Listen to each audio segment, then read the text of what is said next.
I have the template open. That's a downloadable resource in this class called the Isometric Grid.ai. It's an Illustrator file, and it's got two simple layers. It's got a locked isometric grid layer, and it's got another layer where you can put your design either on top or on the bottom. So sometimes it's helpful to change that position. So in this case, I'm going to drag this layer 2 right below the isometric grid. So anything I design, I will always see the grid on top, so I can kind of see what direction I need to go in. So this is going to be the design layer. And for this project, we're going to cheat a lot. And we're going to use the 3D tools in Adobe Illustrator to create the majority of the objects you see in the project. But let's first start out with doing a little manual work. We're going to create our base layer. And it's going to be a very simple flat box. So let's go ahead and zoom in, kind of create our base layer. We're going to get the pen tool. And you'll notice with this grid, you can go up to view. And if you want to turn on smart guides, it can be very helpful in terms of helping you snap to certain parts of the grid. So we're going to turn smart guides on. We're just kind of doing a basic square. Of course, we can always change this with the direct selection tool. Flip that to a fill. We can make this any size we want. It kind of nicely snaps for us. And let's make that a different color so we can see our grid underneath. So we're just making it a nice. So this is going to be our base color, or our base shade. So now we need to draw the 3D elements. We're just going to do a very small little platform. So we're going to get the pen tool, we're going to zoom in on this one, and we're going to do this halfway. We don't want to have it the full thickness.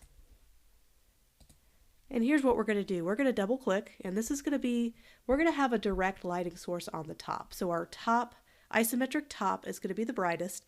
That means our isometric left is going to be kind of that middle ground shade. So we're going to double click our color swatch, and let's just make it just a little bit darker. So it'll add a little bit of depth and dimension. Let's do the same thing with the other side. So this is isometric right. This is going to be our darkest shade. So let's double click and go further down and add a little darkness to that. So now we have 3 different shades, and we can always toggle off our grid to kind of see what we have. So you can see our light source is coming down, and we have a darker shade and then kind of that middle shade to the left. You can always add a gradient to this to add even more highlights and shadows. So let's make this a simple gradient. We're going to have kind of the light source coming from the top, so we're going to go this all the way down. And let's create our shades. We can double click the brightest. Go ahead and make it our top shade. And we could even make this brighter too. So why don't we make the darker shade the lightest and make this even lighter than our original highlight. So we're just going to double click. It just adds a little pop of dimension. So you can see how it adds a richness by adding that radial gradient.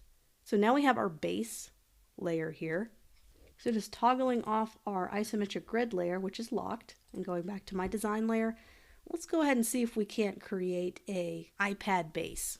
So we're going to cheat a little bit and use the 3D tools here. So let's do the rounded rectangle tool. We're just going to do an iPad, and let's make this black for right now. Let's go up to our swatches and make it a solid color, maybe like a gray. And we don't need to have this big, huge corner, so let's extend that out. Make it just a slightly rounded rectangle. So this is how easy it is to create kind of realistic 3D isometric designs.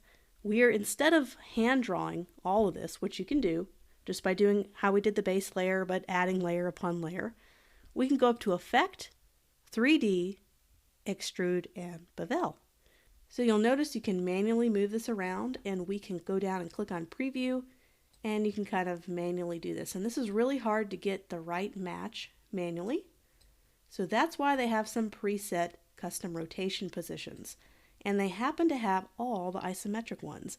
So what we want to do is we want to have it face, we can do it either way. We can have it do an isometric left, an isometric right, an isometric top, and have it be on the bottom like you saw the iPhone on the example. That would be an isometric top. And then an isometric bottom, so it's going to show the bottom.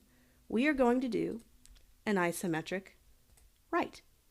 So we're going to do it just like the example we saw. And you'll notice a couple things.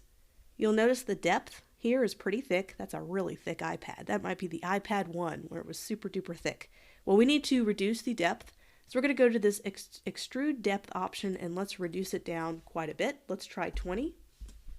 And let's say I pressed enter and I wasn't ready and I want to go back and change it again. You could just go into your properties panel and you'll see your effects right down here. You could just double click that and get right back into your settings and click on preview. So let's try a little thinner. Let's try 14. That's getting really close. Let's just continue to trial and error. That's pretty good. I'm trying to go for the iPad Pro version, which has a pretty thin bezel. So here's what's really neat about using the shading. And we're going to be using plastic shading just because it's going to add more realistic highlights and brightness to the edges of our iPad. So let's click on plastic shading. And this is where the magic happens. This is your lighting source. So we're going to kind of have a top lighting source, but we really kind of want to test out and see what would look really good. So let's continue to move this more toward the center. So we're going to move this around until I can see the edges. I want to have this nice highlight right there in the corner to make it look like the light's coming that way. And let's say it's kind of dark and you really want that to come out more. You can increase the ambient light to make it a little bit lighter overall. You can also increase the highlight intensity. So that's going to increase the intensity of the highlight. And also highlight size. So these are three things that you can manipulate to kind of get that right brightness setting for you. All right, so these are the settings that I'm going to be happy with. Let me play around with the location of the light source just a little bit. See how I do a front light source? It's all flat. You don't get any of the highlights on the edges. Okay, let's click on OK. We can always change the shade. And we can always go in our layers and toggle this off to get a better idea of what it's really looking like. And at any time, this is the original shape. So this is basically the rounded rectangle tool. And we can manipulate this at any time and it'll automatically apply the 3D effect to it. So for example, I can change the roundness and it's going to automatically update for me. And I can also continue to change the color, make it brighter overall if I wanted to.